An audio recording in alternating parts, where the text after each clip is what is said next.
Morning बच्चों, मेरा नाम है फैज़ अली और आज को मैं पढ़ाऊँगा चैप्टर नंबर 1 12th क्लास का चैप्टर नंबर 1 शीत युद्ध। शीत युद्ध आपको मालूम है, शीत युद्ध कोई युद्ध नहीं है, केवल युद्ध की संभावना है। पता है आपको? ओके बच्चों, केवल युद्ध की संभावना है।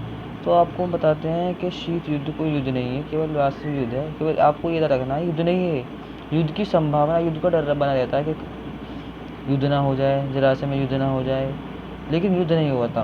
पढ़ते हैं तो स्टार्ट करते हैं वीडियो। शीत युद्ध से अभिप्राय कि महाशक्ति अमेरिका भूतपूर्व सोवियत संघ के बीच व्यापक उन गंभीर संबंधों में इतिहास है जो तनाव भय इस पर आधारित था। दूसरे विश्व युद्ध के बाद 1945 से लेकर 1991 तक मध्य इन दोनों देशों के बीच शीत युद्ध का दौर चला। दूसरे महाशक्ति मतलब 1945 से लेकर 1991 तक दोनों महाशक्ति कौन कौन सी? अमेरिका और सोवियत संघ थी। दोनों के बीच में क्या चला? युद्ध चला। युद्ध की संभावनाएं बनी रही, लेकिन युद्ध नहीं हुआ था। ठीक है, ये आपको केवल याद रखना, ये लाइन आपको याद रखनी है। केवल युद्ध तक चला और आज में संघर्ष तनाव स्थिति रही, संघर्ष रहा, तनाव स्थिति। ठीक है, आगे देखते हैं। तो अब देखिए, युद्ध चला तो आपको इधर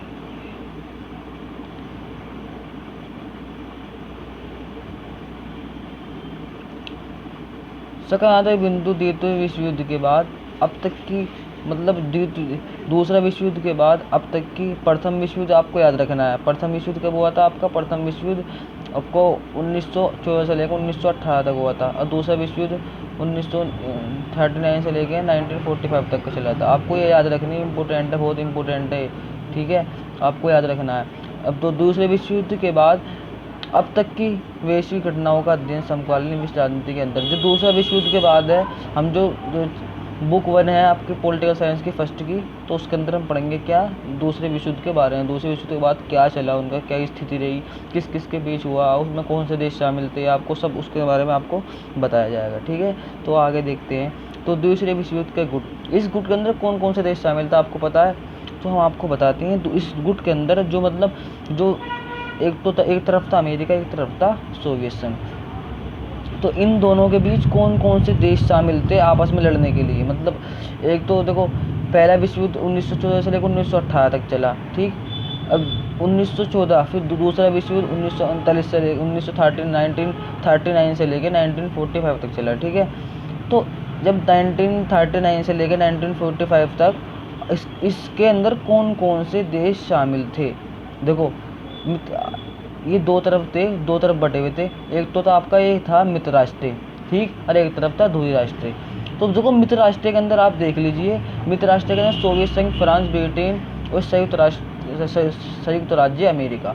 मतलब एक तरफ देखिए, मित्र राष्ट्र के अंदर कौन कौन से शामिल हैं? तुम्हारा सोवियत संघ भी, और फ्रांस, ब्रिटेन, संयुक्त राष्ट्र अमेरिका। मतलब जहाँ पर 1945 के बाद इन दोनों के अंदर शीत युद्ध की स्थिति रही, वो दोस्त पहले 1945 से लेके मतलब आपस में दोस्त थे, मित्र थे, आपस में एक दूसरे को सपोर्ट करते थे। 1945 के बाद ऐसा हुआ क्या? मतलब ऐसा हो क्या गया कि 1945 के बाद आपस में दुश्मनी इनके बीच चालू हो गई। इसलिए इस अध्याय में हम यही पढ़ेंगे क्या क्या चला। ठीक है, तो आप याद रखना है आपको, अगर क्वेश्चन के अंदर आपको 2 मार्क्स में आ सकता है क्वेश्चन कि मित्र राष्ट्र में कौन कौन से देश शामिल था। आपको याद रखना है सोवियत संघ, फ्रांस, ब्रिटेन और संयुक्त राज्य अमेरिका। ठीक है, 3 याद रखना है, ज़्यादा मुश्किल नहीं है, सिर्फ ये आपको थोड़ा पक्का करना है। इसके अंदर आपको क्वेश्चन आ सकता है, बहुत इंपॉर्टेंट। ठीक है, और ऐसे ही ध्रुवीय राष्ट्र के अंदर, ध्रुवीय राष्ट्र कौन से देश हैं? जो इन्होंने मिलकर, ये मित्र राष्ट्रों ने मिलकर ध्रुवीय राष्ट्र पर हमला किया था। आपको पता है, दूसरा विश्व युद्ध जब जापान पर हमला करा था, तो उसमें देश एक हिरोशिमा नागासाकी पर हमला किया था, तो उन देशों पर हमला किया था। तो कौन कौन किसके देश थे? वो जापान के थे। किन्होंने हमला किया था? ये मित्र राष्ट्र हमला किया था। मित्र राष्ट्र संयुक्त राष्ट्र ने, अमेरिका ने हमला कर दिया था। ठीक है, तो आगे देखते हैं। अब दूसरे विश्व युद्ध की समाप्ति के बाद 2 महाशक्ति का उदय हुआ। आपको 1945 के बाद आपको पहले बता दिया था मैंने, जब दूसरा विश्व युद्ध खत्म हुआ तो 2 महाशक्ति कौन कौन सी उदय हुआ था उनका?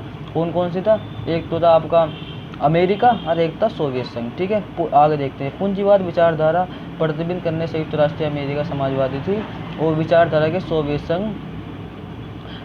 सोवियत संघ था। ठीक है, देखो, एक तरफ आपका कैसे बताऊं आपको,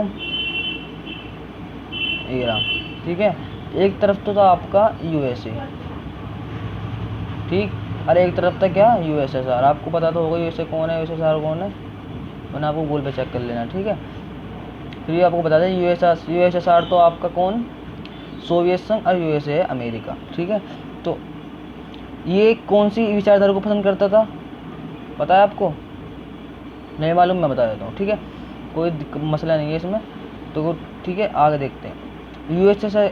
अमेरिका जो था, ये अमेरिका ये पसंद करता था किसको, पूंजीवाद को, पूंजीवाद को, ठीक। और ये किसे पसंद करता है, साम्यवाद को। सपोज कर रहा हूँ, कोई दिक्कत नहीं है, आपको बता रहा हूँ, बोल रहा हूँ मैं, लिसनिंग आ रही है। ये साम्यवाद को पसंद करता था, ये पूंजीवाद को पसंद करता था। तो इन दोनों पर आपकी खाली महाशक्ति बनने की होड़ नहीं थी इनके अंदर, ये पसंद, ये विचारधारा में भी आप इनकी लड़ाई हुई थी। आपको क्वेश्चन आ सकता है, मतलब किन विचारधारा के ऊपर दो महाशक्ति का उदय हुआ, ठीक है। आप क्वेश्चन आ सकता है, आप लिख देना पूंजीवाद उसके उसमें, साम्यवाद। पूंजीवाद तो पूंजीवाद अमेरिका की विचारधारा है, और तुम्हारा सोवियत संघ जो है वो साम्यवाद, वो सोवियत संघ की विचारधारा है, ठीक है। इसके अंदर यही है आपका क्वेश्चन में, ठीक, यही आपका क्वेश्चन में हो गया। अब अपने प्रभाव को बढ़ाने के लिए दोनों ही महाशक्तियों का अन्य देशों के साथ साझा की। अपने प्रभाव को बढ़ाने के लिए दोनों महाशक्तियों ने अन्य देशों के साथ साझा की। अन्य देश कौन कौन से, आप देखना मैप के अंदर, रूस के नीचे कितने देश हैं, वो छोटे छोटे देश नहीं है आपके, ये यूरोप से, महाद्वीप यूरोप से इधर से लेके छोटे छोटे देश हैं, उन्होंने अपने अपने प्रभाव में लाना शुरू कर दिया, जो अपनी जगह बढ़ाने लगी। एक तरफ तो आपका यूएसए है, यूएसए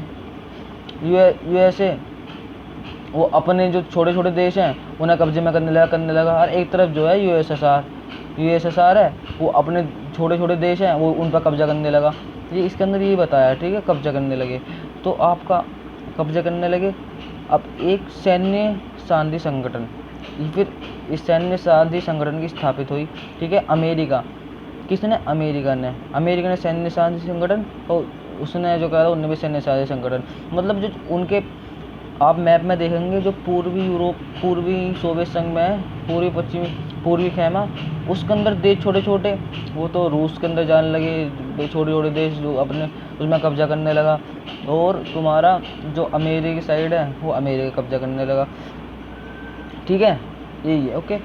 तो अब फिर देखो यहाँ पर नाटो 1900, आपको ये बहुत इम्पोर्टेंट है, ये बहुत इम्पोर्टेंट है, बहुत इम्पोर्टेंट जिसे कहते हैं। ये नाटो की स्थापना आपको 1 मार्क्स के अंदर 101% आएगी। नाटो की स्थापना कब हुई थी आपकी, इसके अंदर ये पूछ लेंगे आपसे, ठीक है। नाटो की स्थापना कब हुई, 1949, आपको रट लेनी है बिल्कुल, 1949 के अंदर हुई नाटो की स्थापना, ठीक। उस सीटों की स्थापना 1954, उस सेंटो की स्थापना 1955, ठीक है। एक को आपको याद रखनी है, आपका होमवर्क है, ठीक है, घर से याद करना है आपको। अब आपको नीचे देखते हैं, सोवियत संघ वार्सा पैक्ट। एक वार्सा पैक्ट सोवियत संघ ने एक साझे निकाली थी, ठीक है, उसका नाम था वार्सा पैक्ट, वो सेंटो बोलते हैं उसको, नहीं सेंटो बोलते हैं उसको, लेकिन हिंदी में इसका ये नाम है। वार्सा पैक्ट का मतलब ये हुआ 1955 में वार्सा पैक्ट की संधि की स्थापना हुई 1955 में। आपको 3 चीज़, तो नाटो की 1949 में हुई थी, ठीक है, सीटो की 1954 में हुई थी, सेंटो की आपको 1955 में हुई थी, ठीक है। अब इस सेंटो, इसकी पूरा नाम क्या है, सेंट्रो ट्रीटी ऑर्गेनाइजेशन, आपको ये भी याद रख लेना है, ठीक है। अपने अपने प्रभाव, अब इस सेंटो के अंदर क्या है, देखो अपना, इसके उद्देश्य ये हैं, अपना प्रभाव क्षेत्र में बढ़ाने हुए तथा उनसे प्राप्त अन्य लाभों को देखते हुए महाशक्ति छोटे देश के साथ रखना चाहती थी।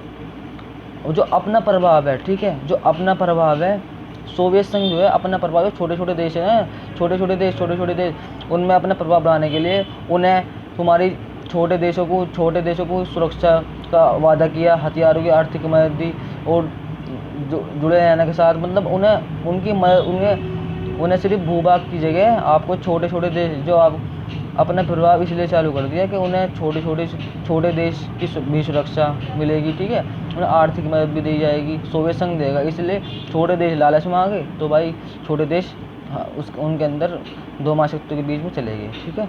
आगे दूसरा, छोटे देश परमाणु संप्रभुत्व होने के कारण दोनों ही महाशक्ति की रक्त रंजित युद्ध में स्थान, प्रतिनिधित्व तथा तनाव की स्थिति बनी रही, जिसे शीत युद्ध कहा गया है। ये इम्पोर्टेंट है आपकी, ये बहुत इम्पोर्टेंट है, आपको इसको रट लेना है अच्छी तरह, रटना समझना है, इतना वो नहीं है, ठीक है। अब आगे देखते हैं महाशक्ति के छोटे देश के लाभ। देखो जब महाशक्ति जो थी छोटे देश के अंदर क्यों आना चाहते थे, छोटे देश का मतलब लाभ क्या था इसके अंदर, आपके उद्देश्य देखो ये है, इसके अंदर पूछ सकते हैं कि छोटे देश क्यों आते थे, ठीक है। छोटे देश प्राकृतिक संसाधन प्राप्त, छोटे देशों को क्या मिलते थे, प्राकृतिक संसाधन, सैन्य ठिकाने मिलते थे, हैं, आर्थिक सहायता प्राप्त करना था और भूभाग मिलता था। महाशक्ति को कितना लाभ हो रहा था देख रहे हो, सोवियत संघ को बहुत लाभ हो रहा था, छोटे छोटे मतलब जो दो महाशक्तियाँ छोटे छोटे देश को, उन्हें क्या छोटे छोटे देश को अपने देश में शामिल करने के लिए उन्हें क्या लाभ मिल रहा था, मतलब क्या फ़ायदा मिल रहा था। छोटे देशों को प्राकृतिक संसाधन मिलते थे, ठीक है, सैन्य ठिकाने मिलते थे सोवियत महाशक्तियों को, हैं, आर्थिक सहायता प्राप्त करना, ठीक है, भूक्षेत्र मतलब उन्हें जगह मिलती थी सैन्य रखने के लिए, अपनी सेना रखने के लिए, ठीक है।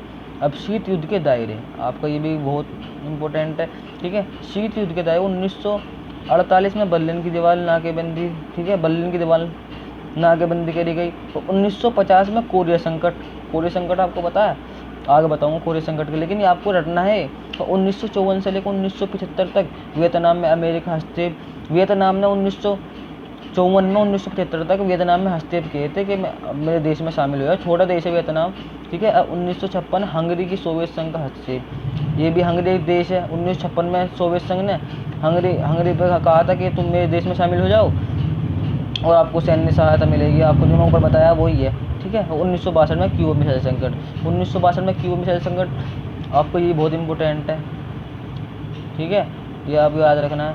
दो ध्रुवीयता की चुनौती, अब दो ध्रुवीयता, गुटनिरपेक्षता आंदोलन एशिया और अफ्रीका के नवस्वतंत्र राष्ट्रों के समस्त अपनी स्वतंत्रता एवं प्रभुसत्ता को बनाए रखने का तीसरा विकल्प था गुटनिरपेक्षता आंदोलन में शामिल हो जाना।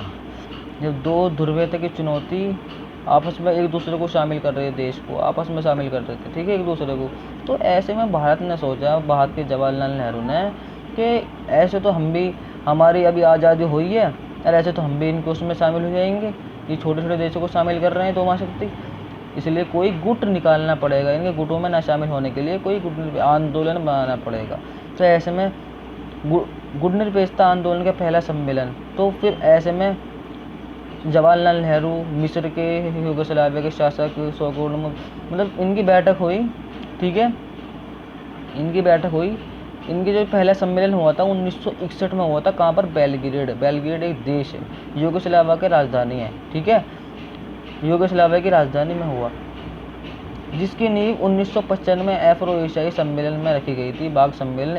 इस आंदोलन के संस्थापक देश के नेता, 1961 में इनकी बैठक हुई थी कि भाई ऐसे तो हमें भी शामिल कर लेंगे, हम अभी 1947 में देश आज़ाद हुआ था, ऐसे हम अभी आज़ाद हुए, अभी हमारी पुनर्गठन भी नहीं हुआ है, ऐसे में हमें भी शामिल कर लेंगे अपने उसके अंदर, ये इसलिए हमारी आज़ादी क्या रहेगी। इसलिए उन्होंने एक बैठक करी, एक गुटनिरपेक्षता आंदोलन की स्थापना की। स्थापना के लिए नेता जो शामिल थे, बैठक जो हुई थी उसमें नेता जो शामिल थे कौन कौन से थे, आपको याद रखना है, ठीक है। जवाहरलाल नेहरू भारत के, ठीक है, इंडोनेशिया के कर्नल नासिर, ठीक है, और डॉक्टर यूगोस्लाविया के सुकर्नो। अब मार्शल ट्रीट घाना, ये घाना के वामे एनकुरेमा, ठीक है, मार्शल ट्रीट, ओके, आपको याद रखना है, बिल्कुल इम्पोर्टेंट है, हैं। 17वें गुटनिरपेक्षता शिखर सम्मेलन का आयोजन वेनेजुएला का भागीरथी में सितंबर 2016 को किया गया था। वर्तमान में इस आंदोलन के सदस्यों की संख्या 120 के साथ वर्तमान से इसके 17 देश तथा 10 अंतर्राष्ट्रीय संगठन पर्यवेक्षक है। इस शिखर सम्मेलन का आतंकवाद, संयुक्त राष्ट्र सुधार, पश्चिम एशिया की स्थिति, संयुक्त राष्ट्र शांति अभियानों का, जलवायु परिवर्तन, सतत विकास सारणी समस्या और परमाणु निशस्त्रीकरण जैसे मुद्दों पर चर्चा हुए। 18वां नैम सम्मेलन का आयोजन अजरबैजान 2016 में होना तय हुआ। मतलब वर्तमान जब 17वां सम्मेलन गुटनिरपेक्षता का हुआ था, गुटनिरपेक्षता का आपको मैंने बता दिया, ठीक है। 17वां सम्मेलन जो हुआ था, इनके बीच में बैठक जो हुई थी, तो 18वां नाम सम्मेलन आयोजन अजरबैजान 2016 में होना तय हुआ। मतलब जो नव अंतर्राष्ट्रीय आर्थिक व्यवस्था है ना, उसके अंदर। ओके, जब नव अंतर्राष्ट्रीय आर्थिक व्यवस्था NIEO 1972 में यूएनओ और व्यापार एवं विकास आंदोलन, तो जो एक यूएनओ संस्थापक है उसने उनकी मदद की थी। ठीक है, आया समझ